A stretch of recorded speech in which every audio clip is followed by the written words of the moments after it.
Swastiastu. Assalamualaikum warahmatullahi wabarakatuh. Salam Namo Buddhaya, salam sejahtera bagi kita semua, salam harmoni. Baik, perkenalkan saya Imade Prabapurna Suji dengan NIM 2515051133. Saya Putusura Adiasa dengan NIM 2515051107. Melalui video kali ini kami akan membahas terkait dengan teori belajar. Setiap manusia berhak mendapatkan pendidikan karena pendidikan merupakan hak dasar yang tidak dapat dipisahkan dari kehidupan manusia.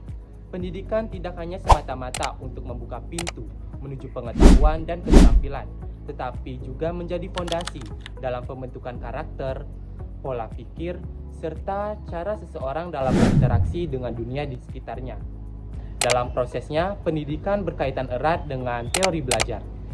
Lantas, apa sih itu teori belajar? Teori belajar adalah suatu langkah-langkah yang dapat digunakan oleh guru dalam menyampaikan ilmu pengetahuan kepada siswa.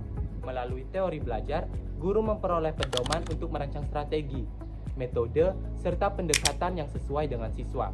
Dengan demikian, proses pembelajaran tidak hanya sebatas transfer ilmu, melainkan juga mampu menumbuhkan keterampilan, sikap, serta nilai yang berguna bagi kehidupan siswa. Tujuan utama dari teori belajar adalah untuk mendukung perkembangan belajar siswa, sehingga kedepannya siswa lebih efektif dan efisien. Menurut para ahli yaitu Hilgard and Bauer, dua orang psikologi yang terkenal karena menulis buku bersama yang berjudul Theories of Learning. Mereka berpendapat bahwa teori belajar adalah proses perubahan tingkah laku seseorang terhadap situasi tertentu yang disebabkan oleh pengalaman. Perubahan itu sendiri sedikit demi sedikit dimulai dari sesuatu yang tidak dikenal, dari yang tidak tahu menjadi tahu, dari yang tidak terampil menjadi terampil melakukan sesuatu. Pada dasarnya teori belajar cukuplah banyak, namun yang sering digunakan oleh para guru-guru yaitu ada 4 teori belajar. Yang pertama yaitu teori behavioristik, yang kedua yaitu teori kognitif, yang ketiga yaitu teori konstruktivistik, dan yang terakhir yaitu teori humanistik. Nah, langsung saja kita bahas pada teori yang pertama yaitu teori behavioristik. Teori ini dipelopori oleh tokoh utama yaitu Ivan Pavlov, John B. Watson, Edward Thorndike, dan B.F. Skinner. Teori behavioristik merupakan teori belajar yang menekankan bahwa proses belajar pada dasarnya adalah perubahan perilaku yang dapat diamati pada setiap siswa. Dalam teori ini, belajar juga dianggap sebagai perubahan tingkah laku yang diakibatkan karena adanya interaksi antara stimulus dan respon. Oleh sebab itu, apa yang diberikan oleh guru ataupun stimulus dan apa yang dihasilkan oleh siswa atau respon, semuanya dapat kita amati dengan baik dan jelas. Teori ini dapat diaplikasikan dari berbagai hal seperti tujuan pembelajaran, materi pembelajaran, karakteristik siswa, media pembelajaran, serta fasilitas pembelajaran yang ada di sekolah. Untuk setiap siswa, teori ini digunakan untuk melatih kebiasaan siswa, seperti melatih kebiasaan kesehatan, kebersihan, dan kemampuan sosial siswa di sekolah. Contoh penggunaan teori behavioristik ini sendiri mengaitkan proses antara stimulus dan respon, di mana seorang guru memberi bintang apresiasi setiap kali muridnya bisa menjawab soal dengan benar. Karena murid merasa sangat senang mendapatkan bintang, jadi dia lebih semangat belajar dan berusaha menjawab dengan benar lagi di pelajaran berikutnya.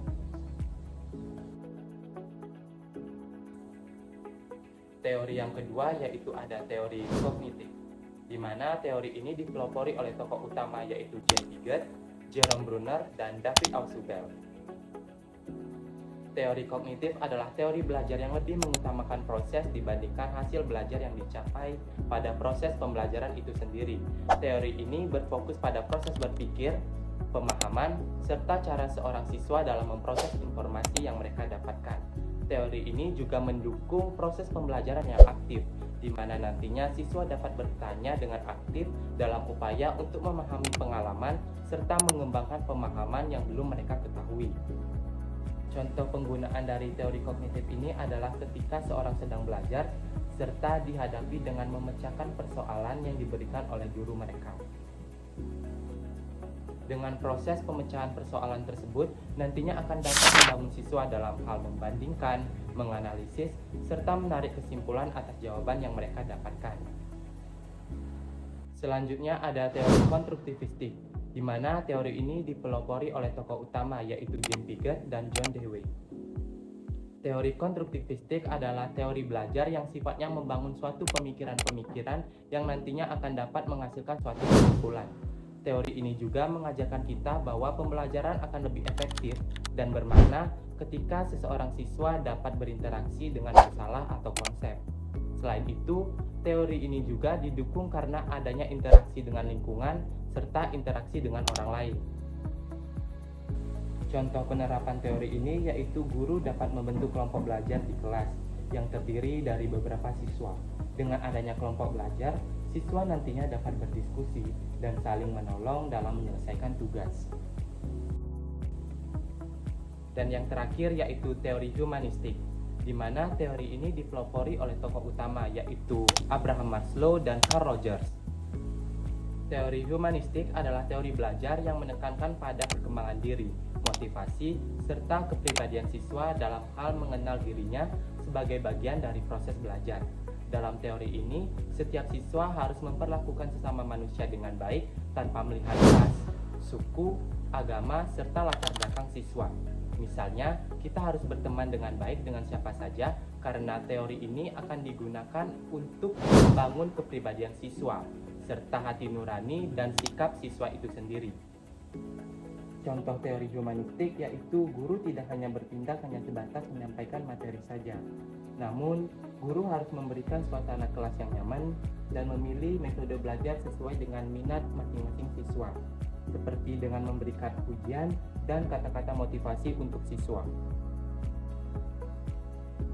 Saat ini kita hidup di mana teknologi terus mengalami perkembangan dengan pesat tanpa henti. Dalam teori belajar, kita dapat memanfaatkan teknologi dalam mengakses informasi dan media sosial untuk mendukung kegiatan belajar, seperti penggunaan Zoom sebagai media penunjang perkuliahan online jika tidak memungkinkan untuk melakukan proses pembelajaran di kelas. Teknologi juga dapat memudahkan guru dan siswa dalam mengerjakan tugas seperti penggunaan Word, Excel, PowerPoint untuk menciptakan materi yang lebih menarik sehingga siswa tidak bosan. Nah, itu tadi pemaparan materi terkait dengan teori belajar dari kelompok kami. Semoga video ini dapat bermanfaat bagi kalian yang menontonnya. Dan sekian dari kelompok kami, terima kasih.